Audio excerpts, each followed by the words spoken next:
Australia said it would use only its own police. Even without the Chinese agents, security was just as tight as elsewhere. Australian police arrested several pro-Tibet demonstrators. Australia has a huge Chinese population, and the Chinese community was much more visible here than in previous cities. Thousands of Chinese supporters came out chanting "United China for All." Many of them had traveled to the capital for the event, the trip paid for by the Chinese embassy in Australia. This part of a public relations effort by Beijing after the relay chaos in Paris and London.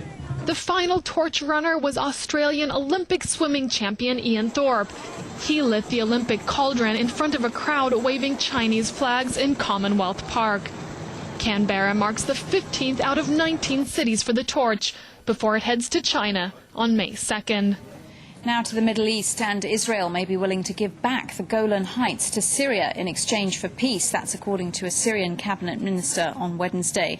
Israel used Turkish Prime Minister Recep Tayyip Erdogan as a go-between. He's said to have phoned Syrian President Bashar Assad on Israel's behalf on Tuesday morning.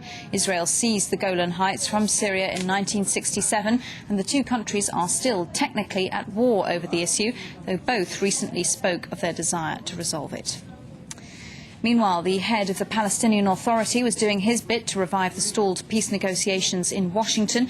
Mahmoud Abbas began talks with the Secretary of State Condoleezza Rice on Wednesday about the peace negotiations with Israel.